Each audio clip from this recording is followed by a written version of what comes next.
Hello guys, okay so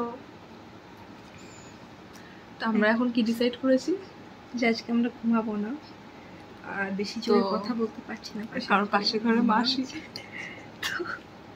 আমরা এখন থেকে ব্লগ স্টার্ট করে দিয়েছি। তো কালকে হচ্ছে বিপত্তারিণী পুজো। মা কালকে না রে ভাই, আজকে। ও আজকে, সরি, আজকে বিপত্তারিণী পুজো। আর মা বলেছে সকাল 5টার মধ্যে মন্দিরে পৌঁছাতে। তো 5টার মধ্যে মানে এখন 2টো বাজে। তো ক্যালকুলেশন করছি যে মাত্র 2 ঘন্টা হাতে টাইম আছে, তার মধ্যে রেডি হওয়াও আছে একটা। তো এই সবে স্নান করতে হবে, রেডি হতে হবে, পুজোর জিনিস গোছাতে হবে। এইটা করতে করতে 5টার মধ্যে যদি আমি এসব করে মন্দিরে যেতে চাই, তাহলে আমাকে 4টার সময় উঠতে হবে। স্বাভাবিক, খুব ন্যাচারালি যে আমি দিয়েছি বুদ্ধি। হ্যাঁ, যে চলো দীপ ভাই যদি না আজ ঘুমাই, মানে আমি না ঘুমাতে যাবো, ও আমাকে হঠাৎ করে বলছে যে আচ্ছা ঘুমাতেই হবে আজকে কেন, আজকে কি আছে?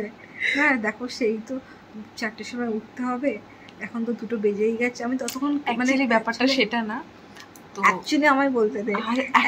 আমি বলছি তো অ্যাকচুয়ালি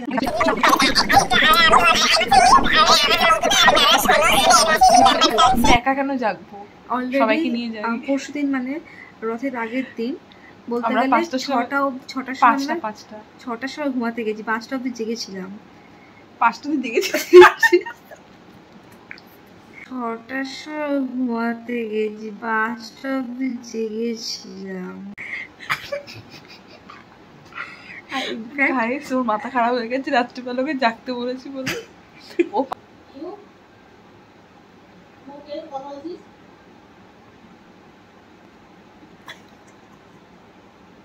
তো আমরা এমন একটা ভিডিও করছি, মনে হচ্ছে যে 100 ভিডিও শুট করছি মাঝরাতে। আর মা হচ্ছে ভূত। এতক্ষণ সময় 23 মিনিট হয়েছে। কোথায় নিচে কত বাজে? 49, 50, 51, 52, কতক্ষণ আছে? 54 বলেছি দাঁড়া। সব 60 হয়েছে, মানে জিভে হাতে ধরে রাখো। 13 হলো, ঠিক আছে? 13 আর 23 কত? 36। তো ব্যাপারটা হচ্ছে যে এরকমভাবে 10 মিনিট কেটে যাবে, তারপর ঠিক 4টে বাজবে। আমরা এখন অনেক কষ্ট করে জেগে 4টের সময় দেখবো ঘুমিয়ে পড়েছি। আলটিমেট আমার তো ঘুম আসবে না, আমার তো রাতে ঘুম আসবে না, কারণ আমি তো ঘুম করি সব। ব্যাপারটা হচ্ছে যে আমরা এরপর দেখবো 4টের সময় ঘুমিয়ে গেছি। আর ঘুমিয়ে যাওয়ার পর আলটিমেটলি বিপত্তারিণী পুজোর ব্লগে বিপত্তারিণী পুজোতেই দেওয়া হয়নি।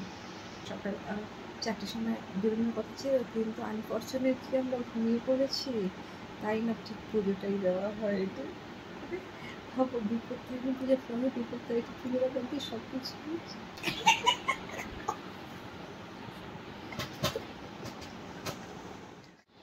উল্টো দেখাচ্ছে না। কি করে দেখাও বল তুমি টাইমটাকে? 3:52 বাজে এখন। এবার ফাইনালি উঠবো, উঠে রেডি ফেডি হয়ে 5টার মধ্যে বেরোবো না। 5টার মধ্যে মন্দির পৌঁছাতে হবে, 4:30টায় বেরোবো। মানে রোজ ভাই আমাকে জাগিয়ে রাখে। সো ফাইনালি 4টে বেজে গেছে। 4টে বেজে গেছে, আমাদের রেডি হওয়ার টাইমও হয়ে গেছে। এবার আমরা রেডি হতে যাব। চলো রেডি হতে হতে দেখা হচ্ছে। 2000 years later. Hello guys, so welcome to my YouTube channel. So দেখো আমি রেডি হয়ে গেছি, এখন আমরা যাচ্ছি পুজো দিতে বিপত্তারিণী মন্দিরে। তো দিদিও রেডি হচ্ছে, সো চলো। এখন বাজে এক্স্যাক্টলি 4:52। আমরা তো রেডি হয়ে গেছি আর উপরে এসেছিলাম। দেখো কি সুন্দর লাগছে আকাশটা দেখতে, মনে হচ্ছে যেন শরৎকাল এসে গেছে। বোন এখানে ফলগুলোকে ধুয়ে নিচ্ছে। তো ফল ধোয়া চলছে, ফল ধুয়ে নিয়ে আমরা বেরোবো। খুব লেট হয়ে যাচ্ছে, না লেট করা চলবে না। এবার না বেরোলে সত্যি দেরি হয়ে যাবে।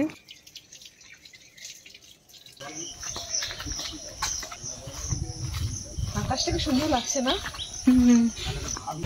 আমার আজকে আকাশের প্রতি আলাদাই একটা অবসেশন চলে এসেছে, এত সুন্দর দেখতে লাগছে, আমি শুধু আকাশেরই ভিডিও করে যাচ্ছি। কালকে মা বাজার করার সময় মালা কিনতে ভুলে গেছিলো, তো দেখো আমি এখন মালা নিয়ে নিচ্ছি বিপত্তারিণী মায়ের জন্য।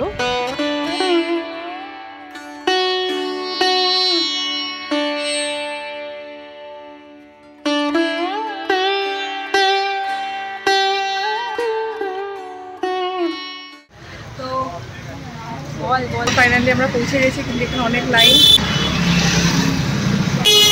কিছু করার নেই, তোমরা দাঁড়িয়ে থাকো। ততক্ষণ তোমরা দেখো, তোমাদেরকে দেখাচ্ছি, তোমরা একটু মায়ের দর্শন করে নাও। চলো।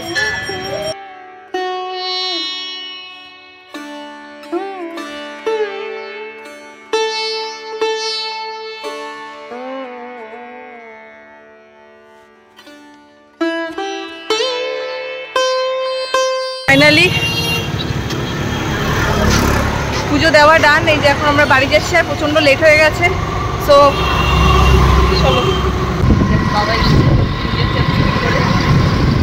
এই পথ যদি না শেষ হয় তবে কেমন হতো তুমি বলো তো, তুমি বলো। ফাইনালি বাড়িতে এসে গেছি, কিন্তু প্রচন্ড লেট হয়ে গেছে, সো আমাকে এখন রেডি হতে হবে। সো আসছি, আবার দেখা হচ্ছে। বিপত্তারিণী পুজো মানেই তো লুচি খাওয়ার দিন। দেখো এখানে মা লুচি ভেজে দিচ্ছিল, আর সাথে দেখো ছোলার ডালের তরকারি করেছে, আর দেখো এখানে আলুর দমটা বের করে রেখেছে ঠান্ডা হওয়ার জন্য। হাতে ডুরি বাঁধা চলছে। মা বাড়া হলো এখন।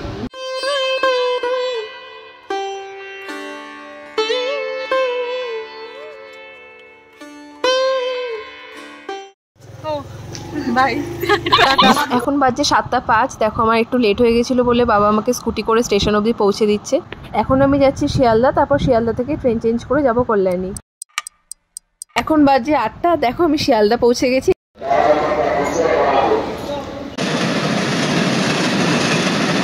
এখন আমি পৌঁছে গেছি কল্যাণী। এখন বাজে 10:20। আমাকে 10:30টার মধ্যে তো ইন্ডাস্ট্রিতে ঢুকতে হবে, আর খুব বেশি দূরেও না স্টেশন থেকে, প্রায় 5-7 মিনিট মতো হাঁটার রাস্তা। আর ইন্ডাস্ট্রির ভেতরে তো ফোন অ্যালাউ নেই, তাই জন্য আমি আর ভিডিও করতে পারবো না। তো আমি এখন যাচ্ছি, আবার টিফিন টাইমে তোমাদের সাথে দেখা হচ্ছে। চলো। এখন চলছে টিফিন টাইম, আর এখন বাজে 1:30। আমাদেরকে একটু বলি যে কি করলাম এতক্ষণ ধরে। তো এটা actually liquid based company, so এখানে নানা রকম সাসপেনশন, সিরাপ এগুলোই তৈরি হয় বেসিক্যালি। আমরা আজকে যেটা তৈরি করছিলাম সেটা হচ্ছে লিভ আর সিরাপ। এটা নাম শুনেই বুঝতে পারছো লিভারের ট্রিটমেন্টে ইউজ করা হয়। আর দেখো আমি আজকে কি খাচ্ছি। মা সকালবেলা লুচি, আলুর দম, ছোলার ডাল সব প্যাক করে দিয়েছিল। ব্রেকের পরে আমরা করব কালচার মিডিয়া প্রিপারেশন, যেখানে আমরা ব্যাকটেরিয়া আর ফাঙ্গি দুটোরই কালচার মিডিয়া প্রিপেয়ার করব। তো ফাইনালি আমার ট্রেনিং কমপ্লিট। এখন আমি বাড়ি যাব না, কোথায় যাওয়া যায় দেখছি। এই ভিডিও ক্লিপটা অ্যাড করলে পরে আমাকে মা গেলাবে, তাও আমি করবো। এখন যেহেতু ট্রেনিং শেষ হয়ে গেছে, একটু ঘুরে দেখবো চারপাশটা। এখন 5টা বাজে, কিন্তু দেখো দেখে মনে হচ্ছে যেন সবে দুপুর হয়েছে। 2000 years later. ভেবেছিলাম কোথাও যাব, কিন্তু সত্যি বলতে আর এনার্জি নেই সারা রাত জাগার পরে আর কোথাও যাওয়ার। তো এখানে আবার 1 ঘন্টা পর ট্রেন, সো আমি 5:30টার ট্রেন ধরে এখন যাচ্ছি বাড়ি। আমার ফোনে বেশি চার্জও নেই, সো ভিডিওটা আমি এখানেই এন্ড করছি।